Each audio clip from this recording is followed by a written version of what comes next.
Welcome to today's story.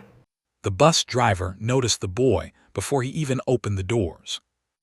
He was maybe 10, standing alone at 6 a.m. on a Wednesday in February with no coat, just a hoodie, gray and thin, printed with the logo of a school sports team that had probably stopped playing years ago.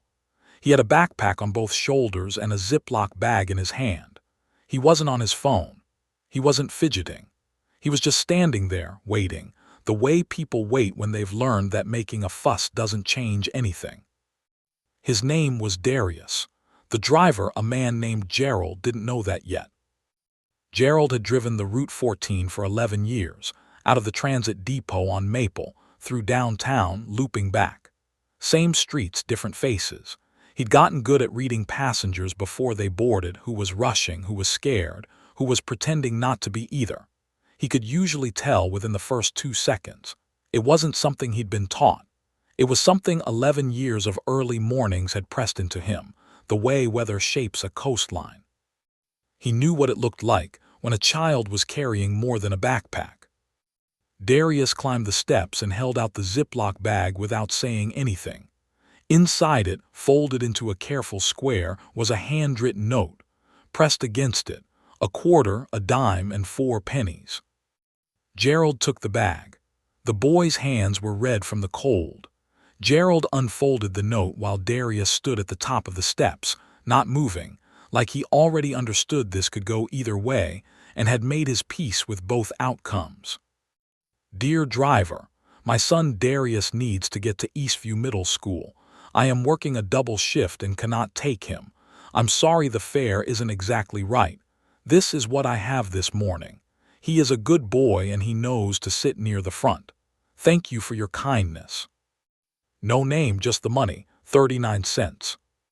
The fare was $1.75. Gerald folded the letter back along its original creases, carefully, like that mattered, and put it in his shirt pocket. He looked at Darius, who was watching him with a stillness that didn't belong on a 10-year-old. Not the stillness of a calm child. The stillness of a kid who had decided not to beg, not because he was proud, but because he'd watched begging not work before. Sit near the front, Gerald said. Darius sat near the front. The route filled up steadily after that. A woman with a grocery cart at the Birch Street stop. A man in scrubs who boarded every Wednesday and Thursday and never once made eye contact with anyone. 2 people who clearly worked together and were just as clearly not speaking to each other that morning. Gerald had learned not to wonder about those ones. The bus was about half full when the man he didn't recognize got on at Commerce. Fleece vest, lanyard, laptop bag slung over one shoulder. He tapped his card without looking up from his phone. Wrong beep. Try again, Gerald said. He tapped again, still not looking up. Wrong beep. This card is loaded. I used it 2 days ago. Sometimes the reader takes a second. One more time. The man tapped hard, the way people strike things when the frustration is really with themselves, and they'd rather not admit it. The screen read, insufficient funds. That's not possible, the man said. The line behind him had 4 people. A woman in a puffy coat exhaled. An older man near the back shifted in his seat. Sir, step to the side, Gerald said. I'm telling you the card. I believe you. Step to the side and I'll get everyone else on. The man stepped aside, jaw tight. Gerald moved the line through, one by one, calm and unhurried, until the aisle cleared. By then the lanyard man had been on his phone, checking his account. Whatever he found had taken the certainty out of him. It's a bank thing, he said, quieter now. Something's wrong on their end. Probably, Gerald said. Can I just look? I'll bring cash tomorrow. I'm on this route most mornings. Gerald studied him. I haven't seen you before. I know, I usually drive, my car's in the shop. He rubbed the back of his neck. I have a meeting at 8, I just need to get there. Gerald was quiet for a moment. A lesser version of this situation ended here, simple and clean. Policy was policy. But he looked past the man's shoulder at Darius. sitting in the third row with his red hands folded in his lap, watching the exchange with careful, steady eyes, not the eyes of a kid watching a fight, but the eyes of a kid taking notes on how adults handle things when things go wrong. Gerald reached into his own jacket. He took out his wallet. He fed $1.75 into the fare machine himself. "You said you'd pay me back," Gerald said, "so pay me back." The man looked at him for a long moment. He opened his mouth and then closed it, which was the right call. He went and sat down. He didn't open his laptop. He didn't check his phone. He sat with his bag on his knees and stared at the seat back in front of him like a man quietly reviewing his morning. At Eastview, Darius stood and came to the front. He had his backpack on both shoulders, zipped and ready. He'd been ready since he sat down. He stopped at the top of the steps. "Thank you," he said. "Tell your mom she writes a good letter," Gerald said.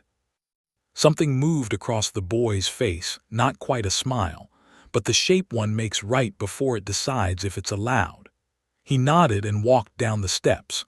Gerald watched him in the mirror crossing the sidewalk, pulling open the heavy school door, disappearing inside. The man in the fleece vest was still on the bus. He had 2 more stops. He'd been quiet since Commerce, which Gerald respected. He had seen the boy at the top of the steps with the ziplock bag. "Does that happen often?" he asked. "Kids paying with notes." Gerald pulled back into traffic, more than it should. "What do you usually do?" "What I did today." The man nodded slowly, like he was filing that away somewhere.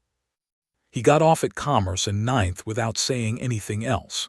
Gerald caught him in the side mirror, standing on the curb, hands in his pockets, watching the bus pull away, just for a moment. Then he turned and walked toward his meeting. Gerald finished his shift at 2 in the afternoon. He was doing his end-of-day walkthrough of the bus, checking under seats, the way you do, when he found an envelope taped to the inside of the bus door. His name wasn't on it, just driver. Inside, $40 in cash and a sticky note. "For the next kid with a letter, Route 14. No name." Gerald stood in the empty bus for a moment.